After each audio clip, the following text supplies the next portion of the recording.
Today we're going to be talking about the Rams' recent loss against the Baltimore Ravens and why this loss actually shows that we are 100% a playoff team and why we are going to go far in these playoffs as well. Let's get into the video. So first thing we got to talk about, where did the playoff odds go to after the loss to the Ravens? Now, I want to give my quick thoughts on this game, and we're going to be talking about this game throughout the video. And I hope you guys like that I dressed up for this video. Actually, no, I just had an interview, so that's another reason why I'm wearing this. But I figured, why not wear it for the video as well? But either way, Ravens, that last play of the game was absolute BS. We should have had that play called back because of the block in the back that clearly affected the play. Are we going to, linger on it? No, a loss is a loss. History will always see it that way. However, I just want to note that should have happened. Either way, the Rams' playoff hopes have taken a hit. Their playoff hopes were at 48% before. Now they're at 33% after this loss. Now, the reason it didn't go down even more is because the Rams were expected to lose this game. They were 6.5 point underdogs. 7.5 even is what I got it at. Luckily, I put $50 on the Rams winning the game outright, and then I also put 150 on them winning, or 7.5, so plus 7.5. So I ended up winning that one, luckily, so I wasn't too sad. But really, when the Rams lose, especially a tough game like that, there's no way you can be happy. But either way, this Packers game is going to have some influence on our odds as well. If the Packers do win, it only goes down 31% because they are supposed to beat the Giants. But if the Giants win, our playoff percentages go up. Now, the Vikings just squeaked out a victory against the Raiders yesterday. That would have also helped out our playoff odds. But either way, the Rams are going to be going into a pretty easy part of their schedule coming up now. They have the Saints game, which will be a big one. We got, I believe, the Commanders, and then let's see who, and then the Giants. And then obviously we have the 49ers game, but we'll see if the 49ers are going to be playing for a number 1 seed or whatever they're going to, whether they're going to be resting starters or not at that point. So yeah, I mean, the Rams need to keep winning, especially these next 3 games, and then it could come down to the 49ers game at the end of the year. We'll have to see, how everything plays out in these next few weeks, but winning these next 3 weeks will be very good for the Rams, and we could possibly even get in with a loss against 49ers as well. But these next 3 weeks, we really can't have any slip-ups. We need to win each of them. And that's definitely possible with the way that the Rams are playing. Now, the first thing I want to note is Matthew Stafford's recent 3-game stretch and how it's among the best of his career. So these are all coming from the Rams Wire. Just want to note, thank you, Rams Wire. But yeah, he got off to a great start this season, even if the numbers didn't reflect that. He wasn't really throwing too many touchdown passes, but he was picking apart defenses and throwing for a lot of yards. Then in the middle of the season, he hit a bit of a cold stretch, and now he's putting up some of the best, games of his career. Now, these are the best streaks of his career.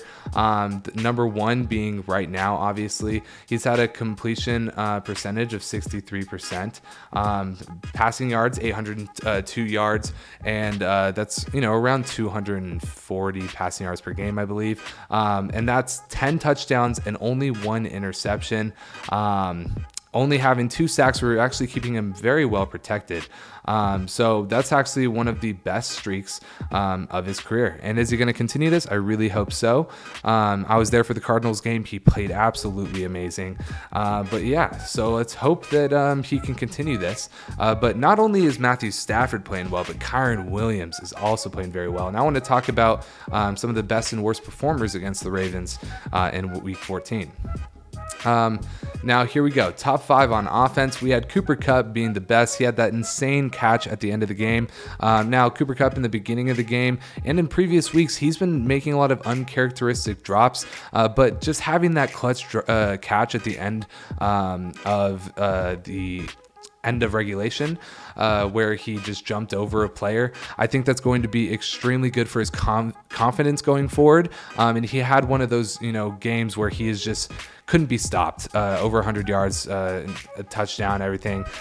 So he played very well, 76 PFF grade. Rob Havenstein, very good. Puka Nacua, Joseph Noteboom, and Demarcus Robinson. He showed out a lot in his return to the Ravens. But yeah, Cooper Kupp, really the biggest guy today. And then also Kyren Williams played extremely well also. Now, top 5 on defense, we have Kobe Turner, who continues to impress. Our defensive line has just been amazing. Now, the edge defenders, we could work on that. I think that Byron Young, getting people's names mixed up. But Byron Young, he has been a very good player for the Rams off the edge. Michael Hoyt, he actually had some moments in this game. You can see he's at the bottom here, but he hasn't been playing the best all season. But Troy Reader, Ernest Jones, and Christian Roseboom, we had a very good game from our linebackers. So those are 5 players that played extremely well. Now, the bottom 5, we had Matthew Stafford, didn't exactly grade well for PFF, but played very well, especially at the end of the game where he led that field goal drive. Honestly, I wish we would have tried to go for a touchdown there, but we didn't exactly have the best time management. Could have lost us the game, honestly.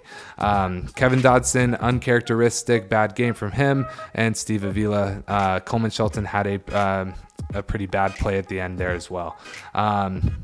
Line didn't play overtly great, but good enough to win this game is what I would say. Bottom 5 on defense: Akel Witherspoon, Jonah Williams, Russ East, Laurel Murchison, and Jordan Fuller.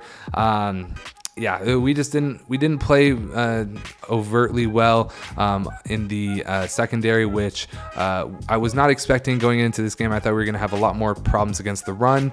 However, it was we got beat over the top for some big plays, which honestly lost us this game. Big plays lost us this game. Those 2 long touchdowns to Odell Beckham Jr. And I believe Likely, and then obviously the punt return at the end of the game was just too much for us. Aaron Donald only 64. Kyren Williams, these kind of the guys just played okay. PFF grading it a little bit weird. But yeah, Kyren Williams even had 114 yards on 25 carries. And while he had -1 yards receiving, he was a big part of the Rams' offensive game plan. The Rams honestly played extremely well, and I want to end this off talking about Sean McVey.